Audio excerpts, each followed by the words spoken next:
independent system that can control everything without any risk and any panic. Got that, Steve. Thank you very much. And actually knowing that context, it really helps, right? And I think it really shows that this wasn't about chasing the narratives, but it was really all about addressing weaknesses that you've seen repeatedly across the ecosystem. So thank you once again, Steve, for that explanation. Now, with that motivation in mind, let us now talk about how the system was actually engineered. So one thing that really stands out immediately when developers review AIPF is that it doesn't rely on a single monolithic contract. It's basically a modular system. So, Steve, that is because we've learned that AIPF is using multiple smart contracts instead of one. So, why was this level of architectural complexity necessary for the system? Thank you for your question. So, because the single layer smart contract system nowadays are very fragile because they can overwrite itself. That's why in AIPF we have created multi-layered smart contract system. So let me briefly explain how they work. So we have different types of smart contracts and everyone has its own role. So one, handles emissions.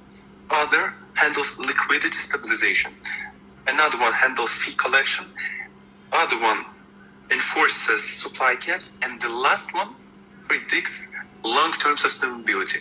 So this is why we create a multi-layered smart contract system. So no one can overwrite itself, and each of them has its own responsibility. So this is how the big and serious projects like us are doing and creating, not like different one-day DefAi projects.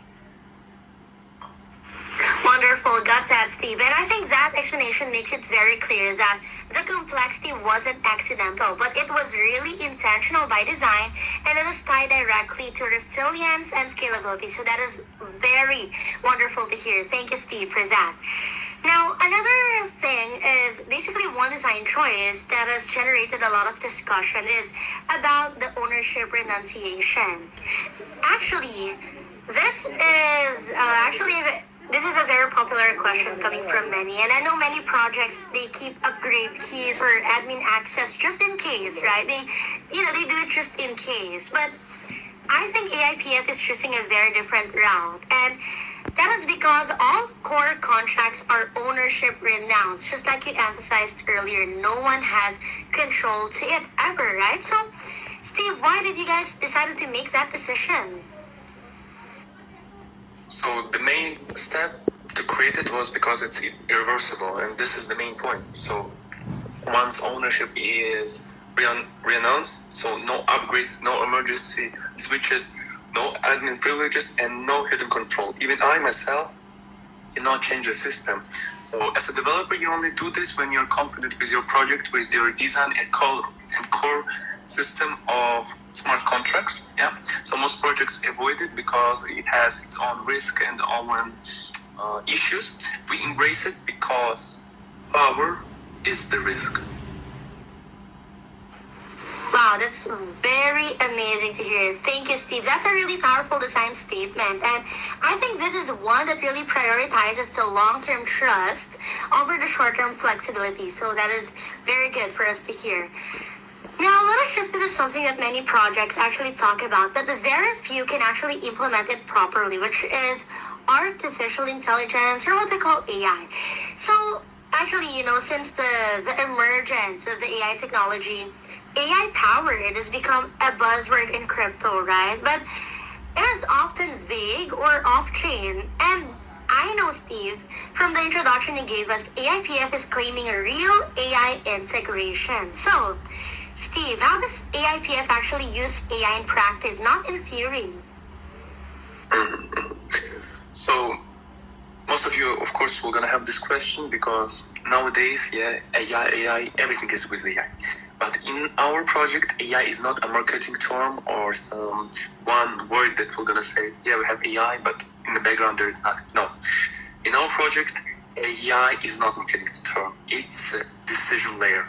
So AI itself determines how much to mint, when stop or slow mint, when buybacks are required, how long the treasury can sustain, and then lastly, and the most importantly, when the system needs the protection.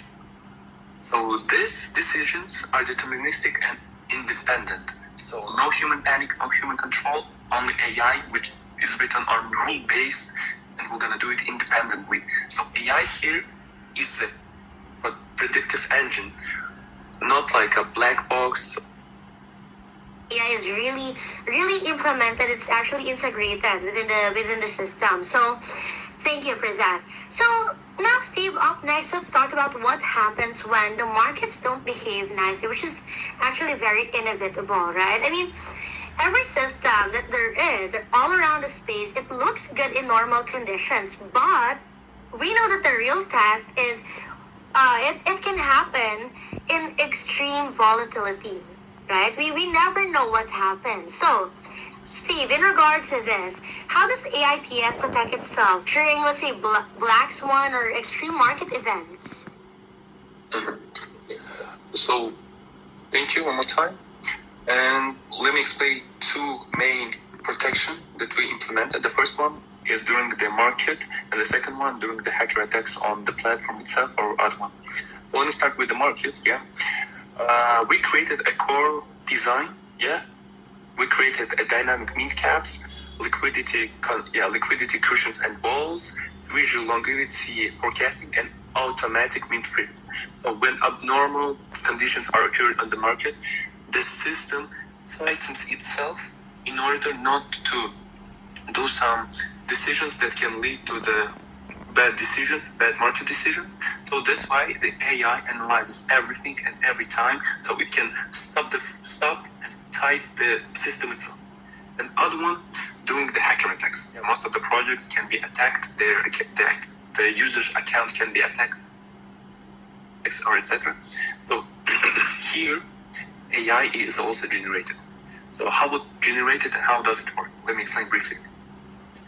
So here, AI will analyze everything, every website activity. So if any suspicious activity or attack will gonna occur on a website or to the system itself, AI will gonna fight and protect itself at the maximum cost. So it will gonna lead all the power in order to protect user and everyone's balance, so nothing will gonna lead to the bad consequences. That's why how AI in our project is protected both by market, both by our project and our web project itself. Got that, Steve. Thank you very much. And actually, hearing about this approach, it really shows that the protocol was really designed with having like worst case scenarios in mind, not just for, best case growth. So that is really amazing to hear. Very reassuring as well, right, for our users. Now, Steve, transparency, moving on, is another area that the community frequently brings up, right? I mean, this is really one of the top major concerns, right, for every user there is. And, Steve, I believe AIPF is often described as unusually transparent, especially for a protocol having this level of complexity in architecture. So, Steve, we just want to know, why is AIPF's transparency different from other projects out there? As an engineer, and someone who created the system, I can easily answer this question because I can guarantee that nothing is hidden. So every action is on-chain, verifiable, and immutable. So anyone, me, yourself, and other users can inspect everything, every mint, every burn, every fee, every buyback. So that level of transparency is uncomfortable for many teams and many projects, but essential for us and trustless systems like us. Got that. And, Steve, having this clarity, it makes it really easy for both the developers and even the non-technical users to trust the system, right? I mean, as we know, transparency can a protocol. So it's really fantastic that you guys are putting that in the top of the list. And actually, this previous question, Steve, it would lead us now to a bigger picture question. So, Steve, I know you've worked on and reviewed many systems over the years, right? So, of course, basically, we just want to ask from your experience. Okay, from your experience, Steve, how rare is a system like AIPF in today's crypto landscape? From my personal experience, I can say that it's very extremely rare because most of the current systems and projects, they don't build a multi-layer smart contract system. Yeah, they don't remove ownership, or they don't remove themselves from the control. They don't re-announce their ownership, and they don't design for long-term sustainability. Yeah, so this level of architecture requires confidence, understanding how everything works, and deeply analyzed system. So this projects like this they don't build like in 1 day or 2 days. No, this is long-term game, long-term confidence and understanding of the project itself.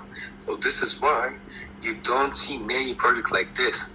Most of the projects are 1 day DeFi project. We're gonna be today and not tomorrow. But here we are going to the future. We are going to the long time. Got that, Steve. That is fantastic to hear. Hearing that directly from your perspective, from your personal experience, it really helps to put AIPF into context, right? Not just a clone, but actually as an outlier by design. So that is really amazing. Thank you very much. I think it really helps a lot to our audience to distinguish how unique, how outstanding AIPF actually is. So thank you very much, Steve. Now, moving on, let us now talk about where the project stands right now. So, Steve, as we know, I've been hosting AMAs for quite a while, for all of these years, and I know that some projects out there, they overstate their progress. Some others, they understate it, right? Of course, we want a very grounded answer here. So, Steve, what stage would you say AIPF is currently in right now?